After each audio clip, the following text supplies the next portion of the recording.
conscientiously practice hand washing based on the fundamental principles of medical asepsis. The aim of this technique is to reduce the number of pathogenic organisms. It must not be confused with surgical asepsis, where elimination of all organisms is the goal. The primary principle of medical asepsis involves mechanical removal of dirt and microorganisms from the skin.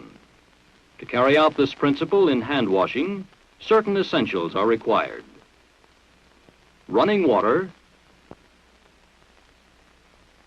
soaps and related compounds, and friction. Running water is an important element since it acts to flush foreign material off the hands. The water temperature should be that which is comfortable to the skin. While very hot water may destroy some organisms, it can also cause chapping and breaks in the skin, thereby affording harborage for pathogenic microorganisms. Infection may then occur, thus increasing the danger of hands as spreaders of disease. Soaps and related compounds, due to their detergent properties, are also effective in the mechanical cleansing of hands. Soap lather permits water to penetrate the skin pores and wash away dirt and other foreign matter.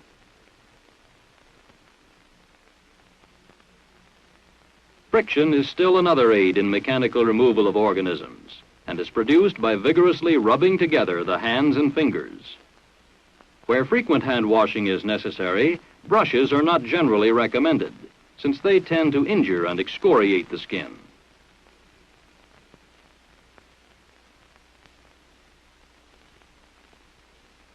Chemical destruction of microorganisms, or disinfection, is a means of attaining medical asepsis in hand washing.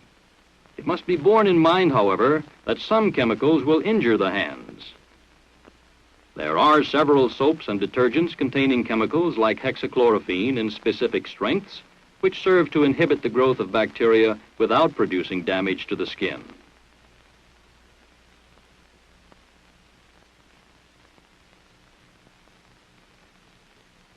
Finally, the length and the frequency of the hand wash is an important consideration in achieving medical asepsis. Before and after caring for each patient, a thorough hand wash should be carried out. This is also important at intervals during patient care when there is danger of spreading organisms from one part of the body to another.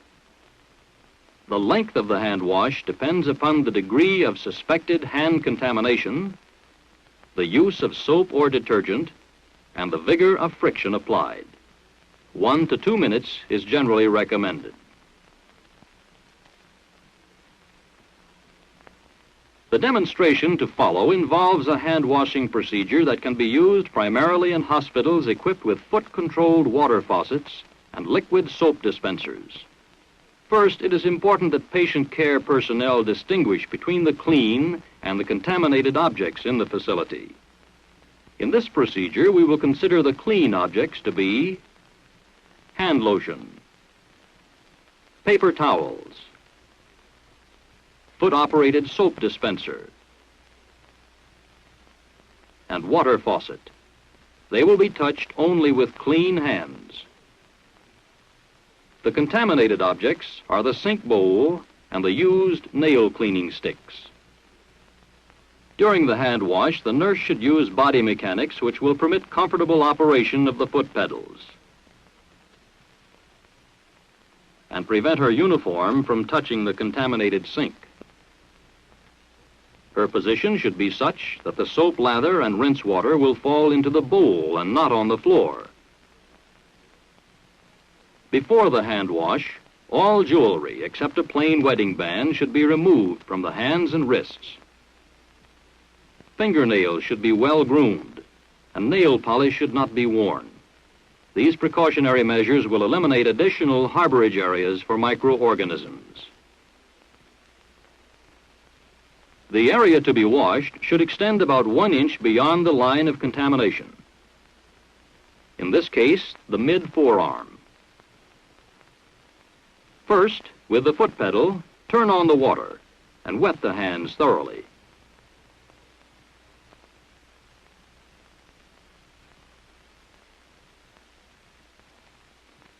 Next, apply liquid soap from the dispenser, working up a good lather by rubbing together the palmar and dorsal surfaces.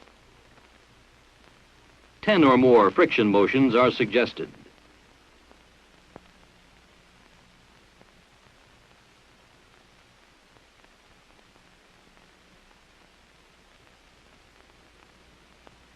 With the fingers interlaced, continue with about 10 more friction motions.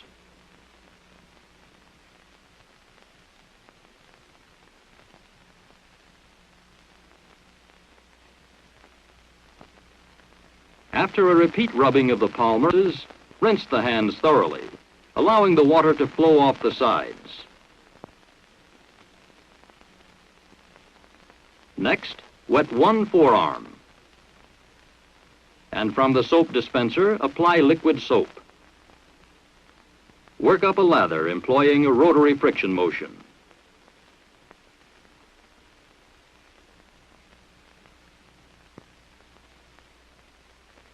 Now wet the other forearm.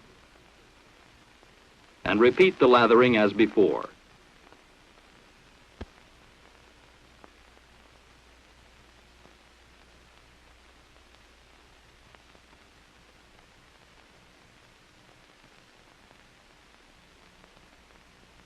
Rinse both hands and forearms, allowing the water to flow from the fingertips to the elbow.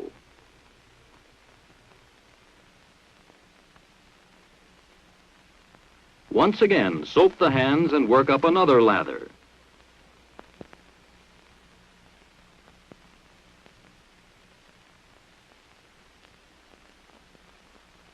With an orange stick or the blunt end of a toothpick, clean all fingernails, carefully rinsing the toothpick after each finger.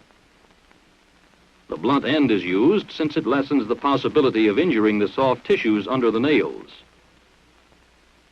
It may not always be necessary to clean the nails each time the hands are washed.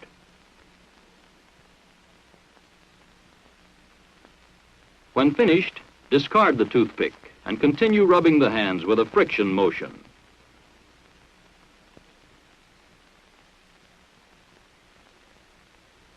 Now give both hands and forearms a complete and final rinse.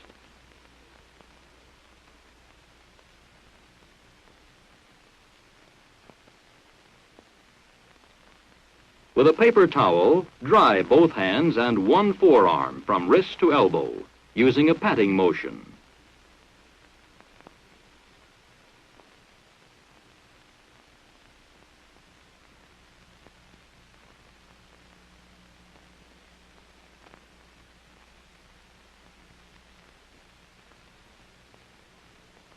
With a clean towel, again dry both hands and the other forearm.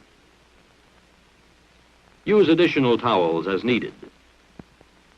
To complete the hand washing procedure, always apply a lotion to the hands and forearms.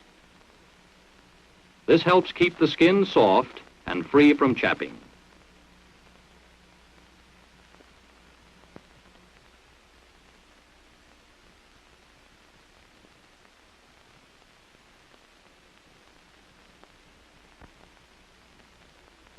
Many hand-washing facilities frequently do not have foot-operated water faucets and soap dispensers. In such cases, hand-operated